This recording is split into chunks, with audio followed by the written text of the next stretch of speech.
Hi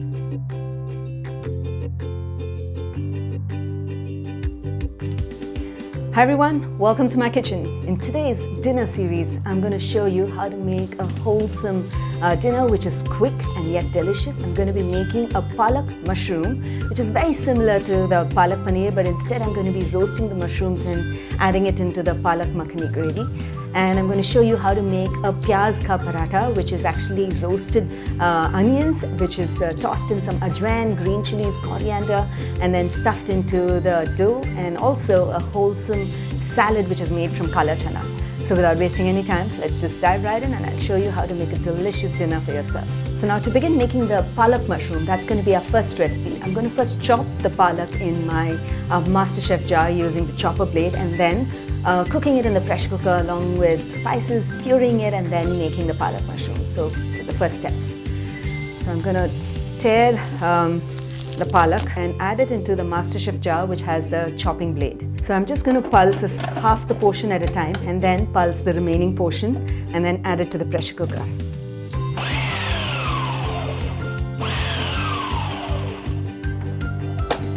So the final batch of palak is chopped. I really love this MasterChef jar because it helps in chopping palak, especially in large quantities, in just a jiffy. Okay, so the next step is to pressure cook this along with some ginger and tomatoes. So into the pressure cooker I have added the chopped palak. To this I'm going to add in the tomatoes, which is chopped, some ginger, green chilies,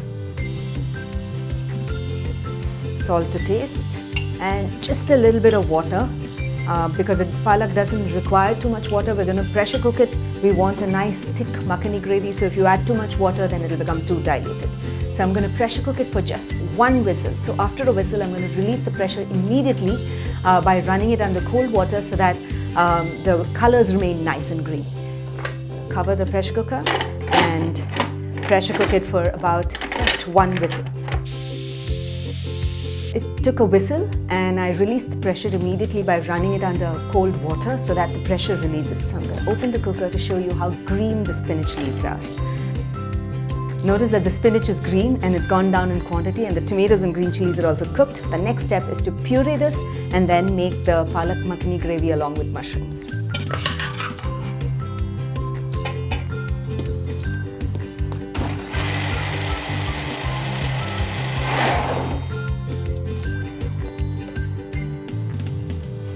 So now that the puree is done, I'm just going to quickly roast the mushrooms and add this to make the palak mushroom gravy.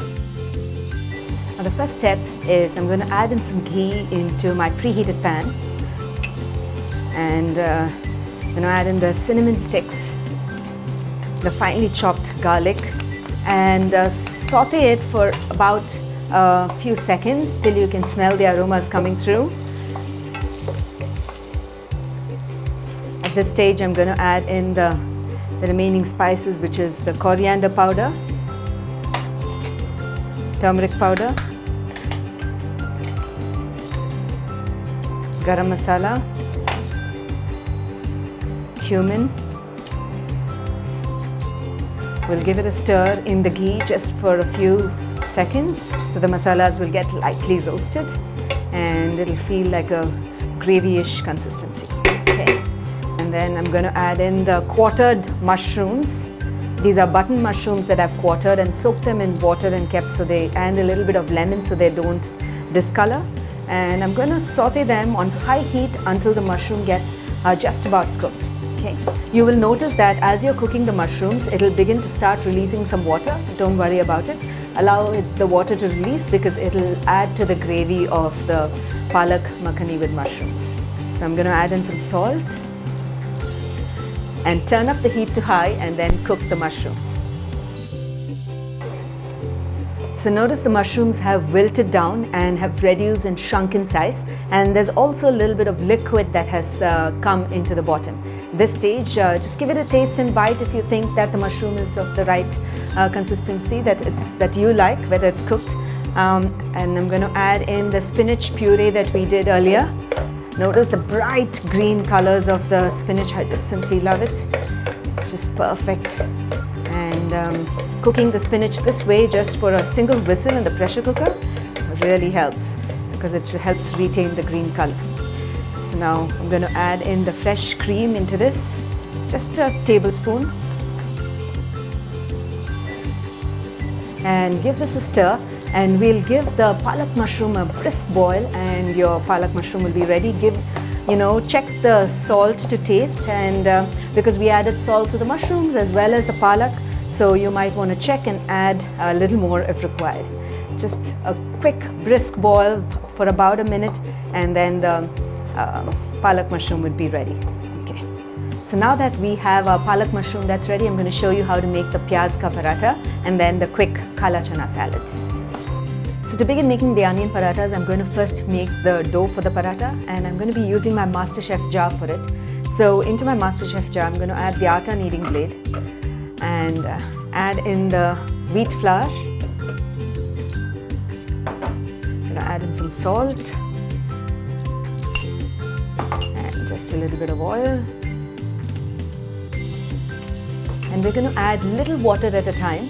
So I'm just going to add little water right now, and then after that, while it is kneading, I'm going to add little water from the top and then knead until all the flour comes together to make a dough.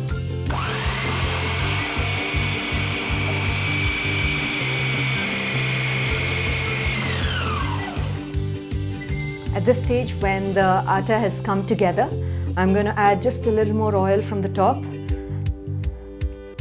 and then pulse for about a few seconds.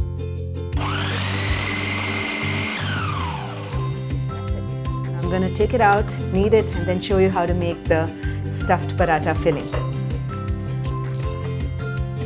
So to make the stuffed onion paratha, I'm going to first roast the onions in the pan. I'm going to add a little bit of oil in the pan. Add in the ajwain seeds, finely chopped onions. I'm going to saute the onions until they become lightly caramelized brown. And once it's brown and caramelized, I'm going to add in the rest of the ingredients, which is the green chili, amchur powder, red chili powder, and then the mint leaves. Onions are nicely caramelized and brown, and it didn't take a long time, about a minute and a half. At this stage, I'm going to add in the red chili powder to taste, and some green chilies, some amchur powder, and finely chopped mint leaves. Give this a stir, turn off the heat and give this a stir. I'll add in a pinch of salt to taste. And we'll give this a stir and allow this mixture to cool down. And once it cools down, I'll show you how to stuff the parathas and cook them in ghee or oil. Okay. So just keep this aside and then proceed to stuff the parathas. Now I'm going to knead the dough just for a few more seconds. Notice it's non-sticky because we added the oil at the top. Just a little bit for a few seconds. Just bring the dough together until it's smooth. And what we'll do is to make portions of the dough and keep it aside.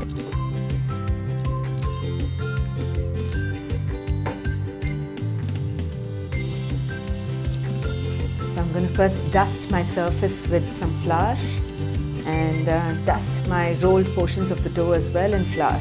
And I'm going to roll it gently to make like a 3-inch diameter circle. Keep dusting in flour so that it doesn't stick to the surface. Okay. Now that you have rolled out, I'm going to take the onion filling and a good large tablespoon.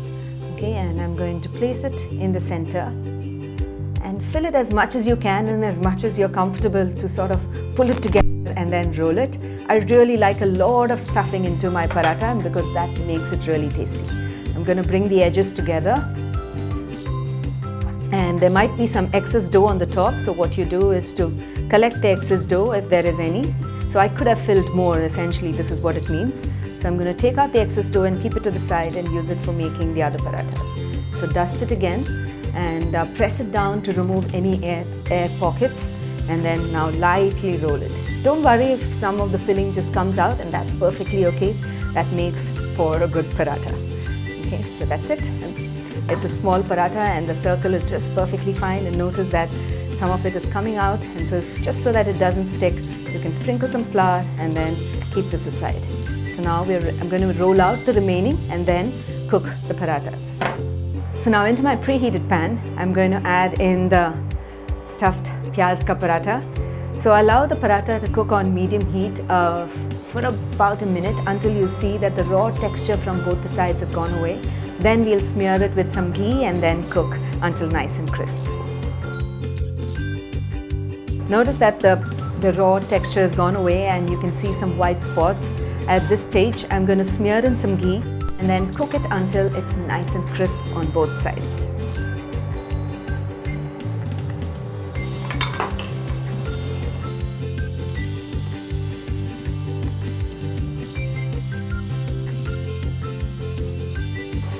So we've been flipping and cooking the paratha for about a minute now, and notice that it's nice and crisp on both sides and it's turned lightly brown, and you will also notice that the paratha cracking a little bit. Don't worry about that. So flip it and put it on your serving platter and serve it along with some Palak Mushroom curry. Okay. So the final step to our recipe is to make a wholesome salad and make a complete meal. So now to make the Kala Chana salad, into a mixing bowl, I'm going to add in the Kala Chana. This is essentially soaked black chickpeas, which I have soaked for about 8 hours and pressure cooked along with a little bit of salt for about 20 minutes until it's nice and soft. Okay, and I'm going to add in some grated carrots, some tomatoes, green chilies, and mint leaves. Squeeze in some lemon juice from half a lemon. Sprinkle some salt and mix it all up, and our salad would be ready to be served along with our Palak Mushroom and stuffed onion paratha.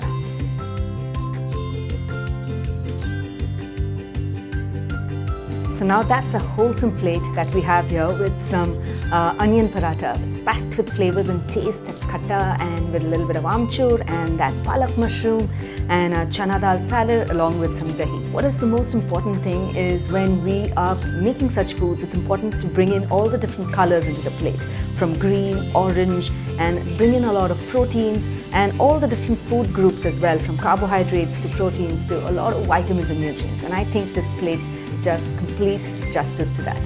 So do give these recipes a try, and when you do, don't forget to share your feedback in the comments below, because I'll always be looking to hear back from you. Until then, until next time, happy cooking and healthy eating.